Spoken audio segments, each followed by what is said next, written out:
Hello, everybody, and welcome to the Digital to Dice podcast. I am Dave. I'm Ron. And it's episode 68. It's the Yager episode. Yager, or if you're in a certain part of the country, it's the WRKO episode. Oh, yes, it is. 68 RKO. Was it the traveling Yagers, all those guys that dressed up with all the jerseys he's played for, and they'd follow him around the NHL? Well, at the end, there were quite a few to do that with, weren't there? Yeah, there was. It was like 9 or 10 guys, and they all had his shirts from all the teams he played on and followed him around the NHL. That was. Did they have the matching mullets? I think they had wigs on. I did. They did, and Yaga come on and took a picture of him one time too with them all. That's awesome. Yeah, that was kind of cool. So episode 68 here, digitaltodice.com is how you can find us. I think you got to go www.digitaltodice.com is ways to find us. 978-751-DICE, 978-751-3423 is how you find us on the Dice line. And check out our shop, cafepress.com/digital to dice. Get some cool digital to dice gear just in time for Christmas. And Facebook group, facebook.com/group/digital to dice. And episode 68, we got a great show for you guys today. Joe Bryan, who designed Payoff, Pitch, and SSG, amongst other games, will join us and talk about those games and some of his things going on. So without further ado, and sumo wrestling. I wasn't going to say that. I was going to save that, but okay, sumo wrestling too. So let's get right to that interview. Here we go. Joining us on the Dice line from SidelineStrategy.com, the creator of Payoff, Pitch Baseball, and SSG Basketball, it's Joe Bryan. Joe, welcome to the show. Thanks for having me. Thanks for being on with us. Yeah, thanks for coming on. Hey, first of all, I just picked up Payoff Pitch a few weeks ago on the Black Friday sale. I was looking for I'm not a big baseball game player, but I was looking for a baseball game to play. I have a couple that I like, but you're always looking for new games. And I kind of whittled it down to Payoff Pitch. Didn't know much about it, but I'm really loving it. I love the ease of play. I love the variety of the outcomes, the seasons you have available. And so, yeah, consider me a big new fan of Payoff Pitch. And the community itself, too, was kind of rallied around this game a little bit around Black Friday, because we had a lot of people asking like what game it was, and they were checking it out. And then we had some people that were like, man, I've been playing Payoff Pitch forever. What are you talking about? Where you been? So congratulations on a really good baseball game. Oh, thank you. It's always nice to hear people enjoy it. All right, before we get to the meat and potatoes of the show, we do have one question we have to ask you. Okay? If you could attend any sporting event in history ever, we give you a time machine and you go back and you can watch this one event, what would that be for you?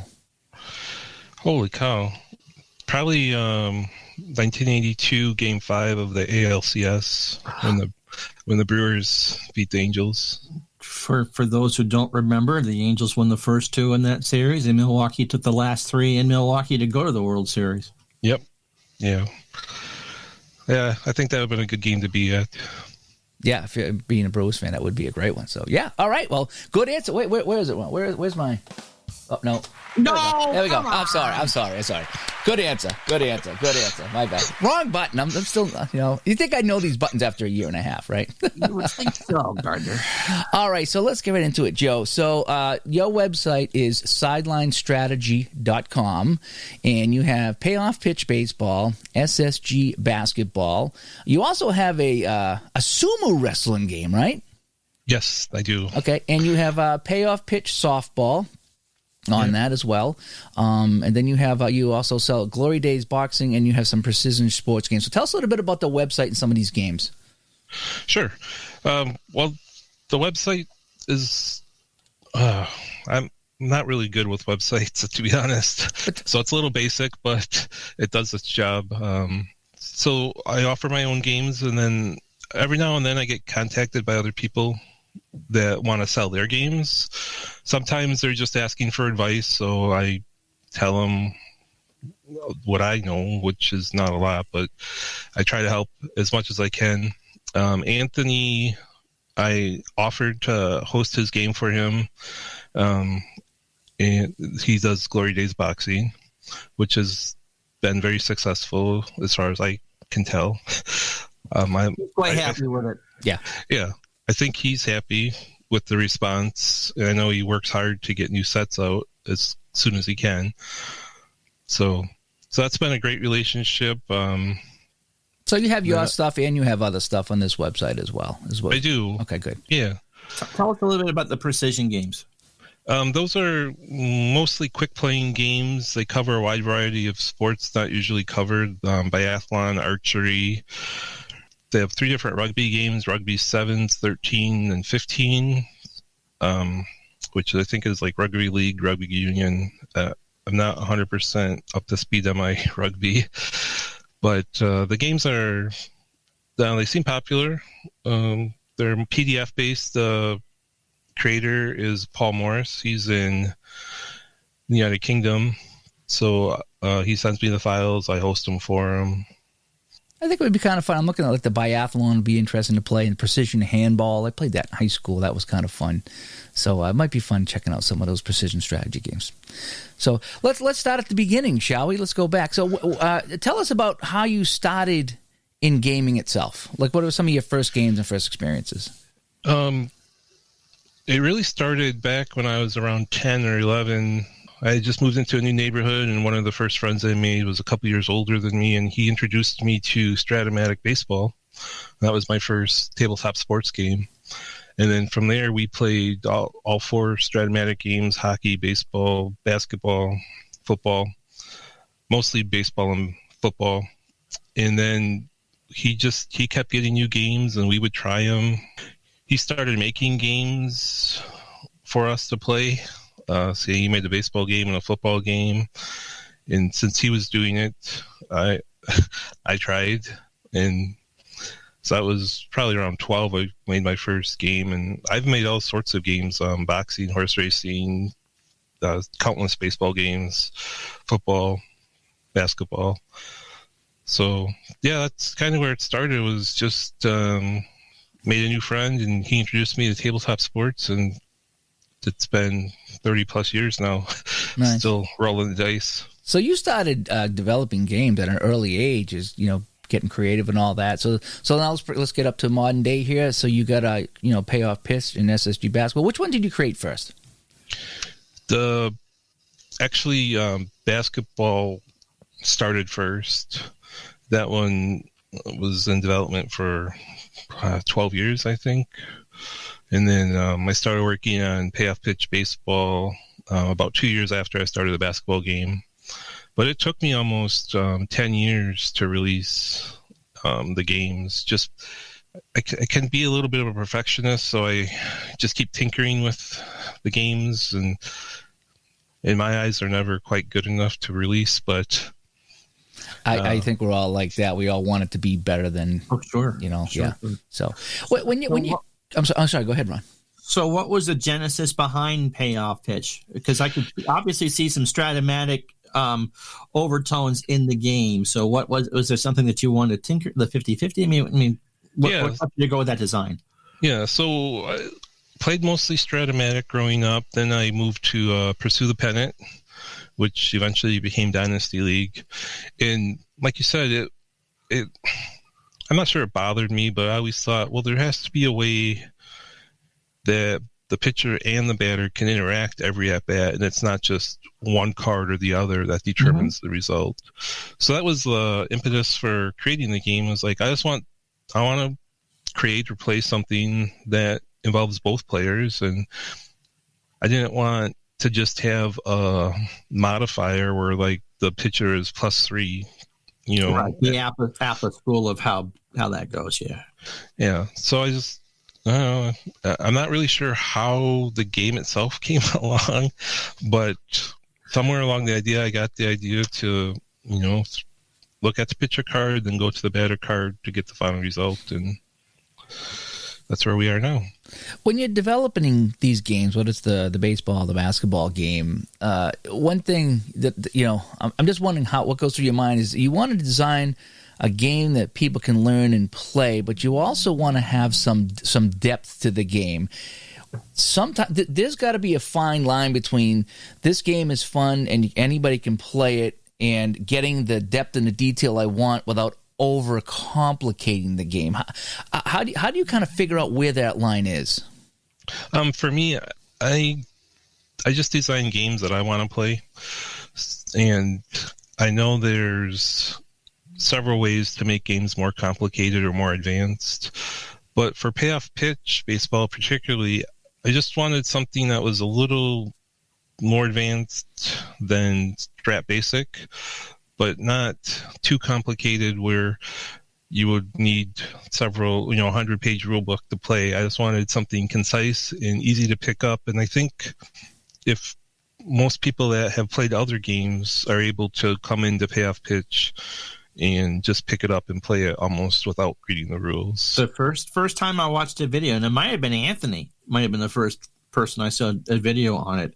It's like, yep, that's incredibly easy and incredible, and with good depth with it. It didn't come across as a basic game, and I think you hit it on the head with the different types of interaction. It's not just as pure batter pitcher, but the different ways that you created pitching wheelhouse and in play and normal.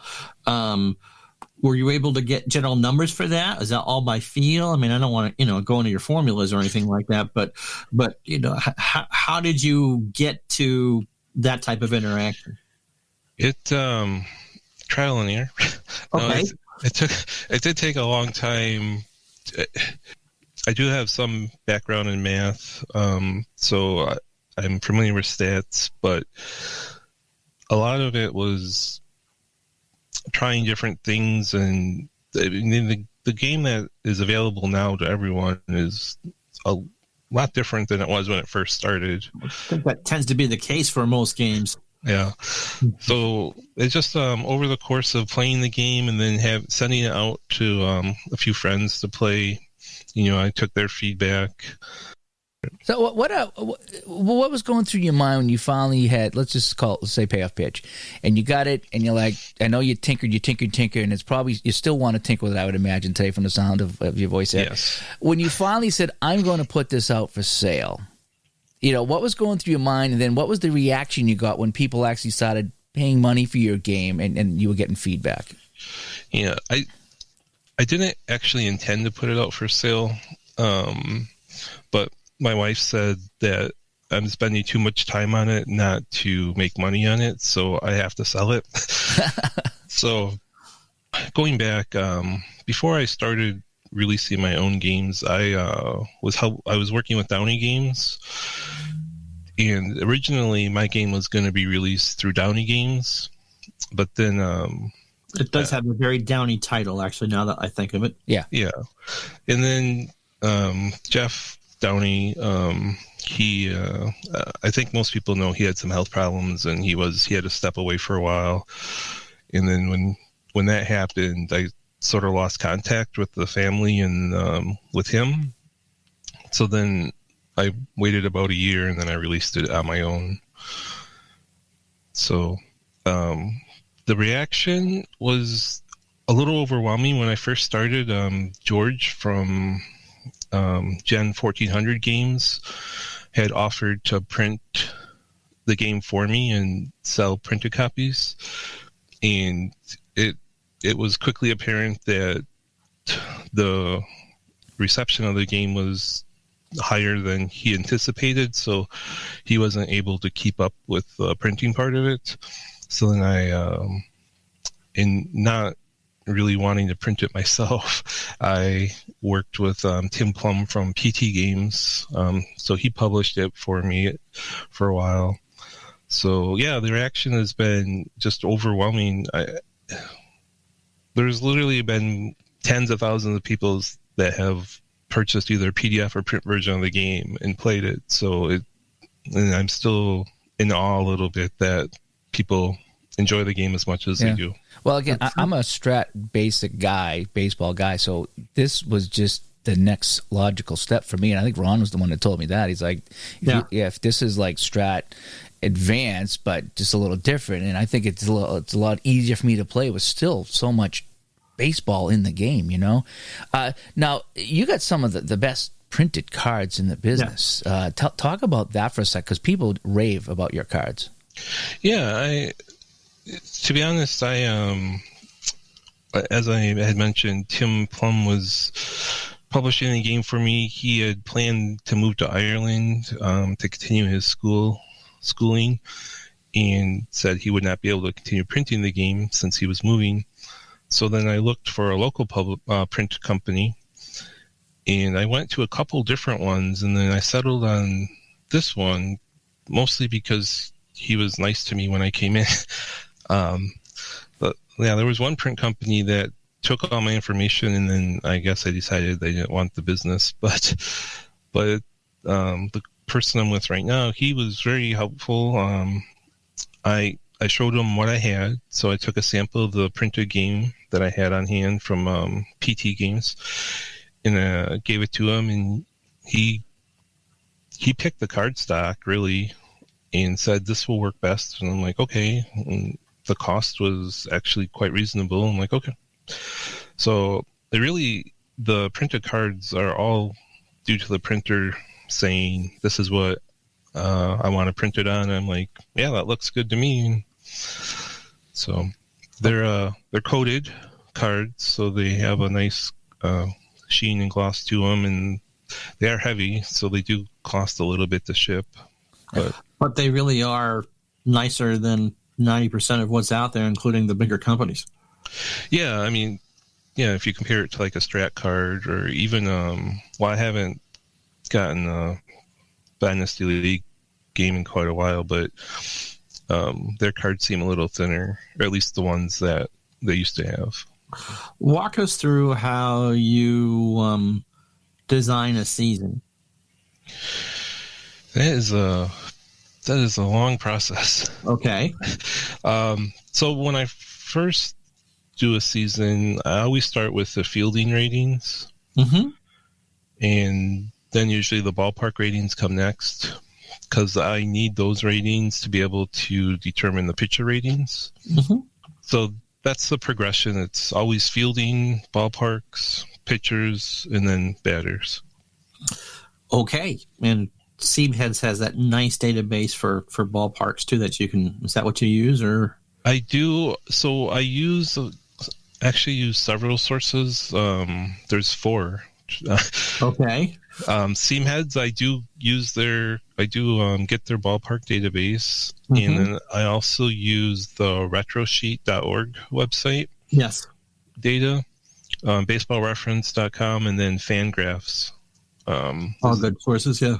Yeah, so those 4 sources, I'll grab information from each source and then put it together. Okay. Talk about the basketball game for 1 minute before we get to our listener questions. Talk a little bit about SSG basketball. Yeah, it's well, I like it, but I designed it, so it has.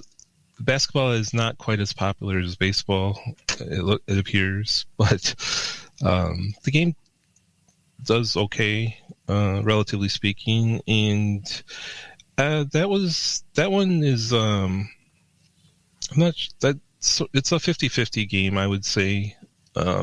Half the results are on the offense player's card, half are on the defense player's card. Yeah, I'm not really sure why I made it, to be honest. I think I was just messing around one day and was like, I want to make a game. And the only basketball games I really played were Stratomatic basketball and real life basketball. Mm-hmm. And I'm just like, I want to see what I can do. And that's how that one came about. Do you have any more seasons planned for that one? Maybe. Okay. Yeah, so for that game, usually I just wait till someone requests a season, then I create it. It's not quite as involved. I can normally knock a season out in a week or so. Okay. For the basketball game. For baseball, it can take up to 2 months just because of... So the baseball ratings, I know it looks simple sometimes, but... There's nothing simple about making a game. Yeah, but... Every rating in the baseball game interacts with each other, so it can be quite difficult to dial in some of the ratings. So it does take some going back and forth, and I do have a few programs I created to simulate each at bat for a season, and so I run all the cards through that several times and do my best to make them as accurate as they can be. Okay. Any more questions from you, Ron, before we hit the listener questions? Well, now with Giannis staying in Milwaukee, that must make you pretty happy. Yeah, that was nice.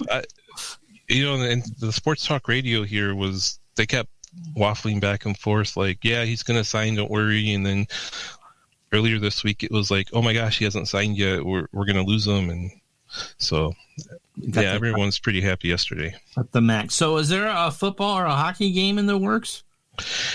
I've actually been asked several times to do a hockey game. I'm going to ask too. I heavily biased towards the Admirals days. Yeah, I'm not. I've tried watching hockey, but I just it hasn't grabbed a hold of me like baseball has. So it would be hard for me to do the sport justice, I think. And then I'm familiar with some hockey games, and really any game that I've thought about is actually quite similar to shootout hockey. So I just don't, unless I can make it different, I don't see the need to improve on something that's already out there. Yeah, that's what about football? One of my favorite, shootout hockey. I'm sorry, Ron, what was that? What about football? I have football games. I'm not going to release them because I have no desire to card seasons for them. Yep. So, fair enough. If I do release a football game, it would be based on the most recent XFL season, and then I won't create NFL teams for it. But if I did release it, I would provide a way for people to create their own. Okay. All right, let's get some of the listener questions here. The big question coming from a lot of our listeners, Steve and Bob and Tom and Jay, they're all asking the same question. When are more seasons coming out, and specifically 75 and 76? Those probably are not coming out anytime soon. I'll do, I have 72, 63, 1980, 2020, and then people ask for the fictional season to update to be released all the time, so I'm going to be concentrating on those over the next 6 to 9 months. Okay, so you do have some new seasons coming out. Okay, good. So for 2020, are you going to do the 60 game and the projected 162 game like other companies, or just the 60 game, or how are you going to do that? So my thought was to just do the actual results, so the 60 game season. Okay. Let me see. We have not this Ron, but a different Ron asking. There's only one Ron, you know that. Yeah. He wants to know how you go about handling the statistical outliers, the Greg Maddux control, and the Rudy Pemberton 512 batting average kind of stuff. Your general philosophy. For the most part, it's easy to fit into the cards the way I have the formula set up, especially the walks for pitchers. The only difficult one is the home runs for people like Babe Ruth and Barry Bonds in his monster year that he had, because it's hard to in order to get them where they should be, I would have to give all the pitchers more wheelhouse results than they really should have. So the rest of the league would be like a 1 to 10 or 1 to 15 home run result. So I have to find creative ways to come up with their cards. But usually I add a home run to the patient result, and that's been the easiest process to get those outliers. But for pitching, really it's not that difficult with the way I have the game set up. Okay. Tom asks, he wondered why you set up the game with the batter's card going 1 to 99 and the pitcher card going 1 to 12. Why didn't you have the pitcher go 1 to 99? So one of the goals that I had for making the game was to have as few dice rolls as possible. And I thought rolling 4 10-sided dice and then trying to determine which dice go with each other makes a lot of sense, yeah. Would be too difficult. So then I went with the 2 6-sided dice and 2 10-sided dice, because it's just easier to visually see those than trying to pick out. Then either roll the 10-sided dice twice or roll 4 and then try to determine which go with which. Okay.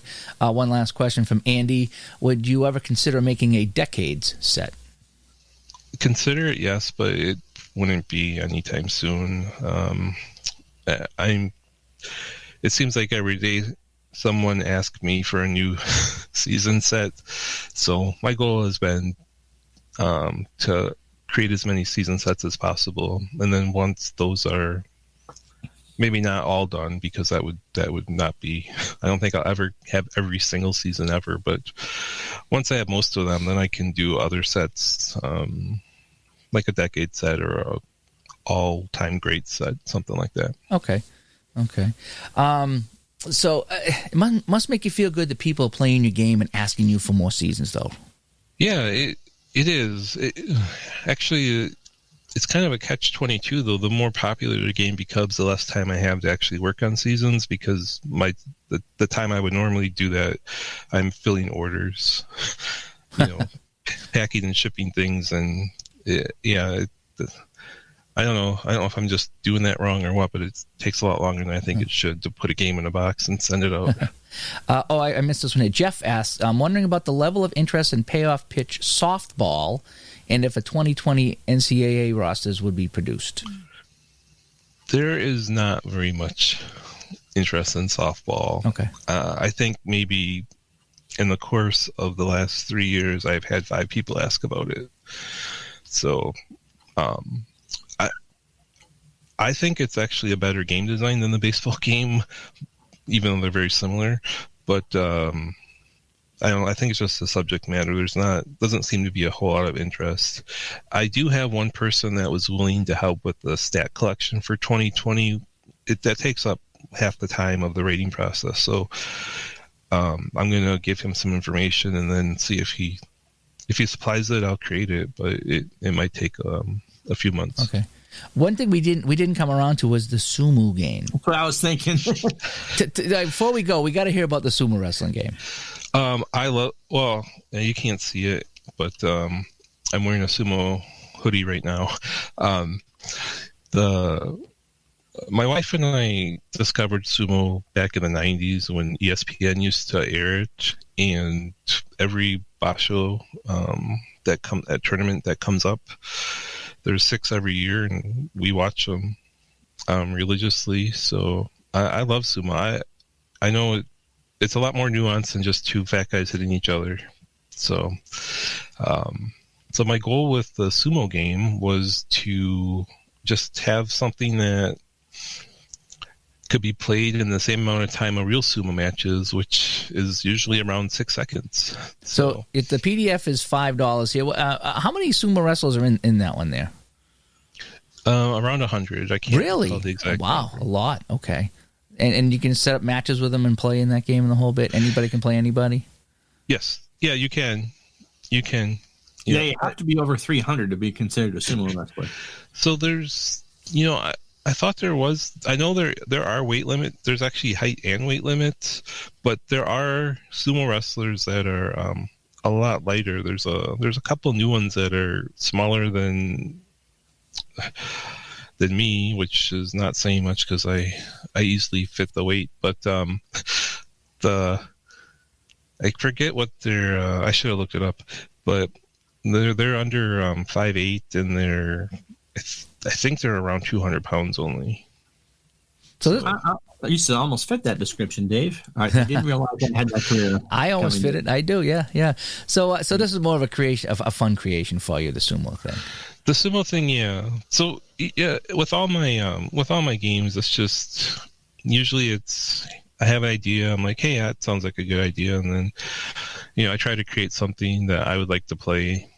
And then I just offer it in case anyone else is interested. Cool. All right. Ron, any final thoughts here? No, Sumos I had thought of. It's great designs. Again, Excel helper for the payoff. For those of us that can't actually manipulate cards. They're, I don't have one. I have several Excel helpers that will flip the fat cards for you, but I don't have any that currently show the cards. Okay. But maybe I'll send you one. Thank you. That'd be great. All right. So Joe from Payoff Pitch and SSG Basketball, and also Basho Fury Sumo. I should add that at the beginning. That's awesome. A sumo wrestling game. That is so cool. Joe, thank you so much for coming on Digital to Dice. Yeah, no problem. Yeah, anytime you want me on again, I'll jump on, talk about anything.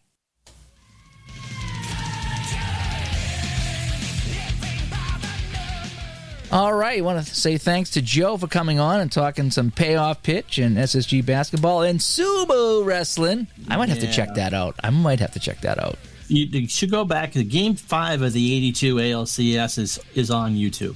Oh, really? Okay. Yeah, it's the year that they were the Harvey Wallbangers, and they hit all these doubles and triples. Oh, that could be fun. Robin Yount and Paul Molitor and Raleigh Fingers got hurt at Labor Day. If you remember, I did the 82 replay 2 years ago on my channel, and Baltimore beat them out. But what a fun team. Oh, what a fun team. Well, thanks to Joe for coming on here. Check us out. DigitalToDice.com is our website. And Facebook.com/group/DigitalToDice is how you can join us on Facebook and follow the discussion. I'm Dave. I'm Ron. Talk to everybody next time. Bye-bye. Bye-bye. Oh, no, I need a better one. Bye-bye. Well, I'll just mail it in.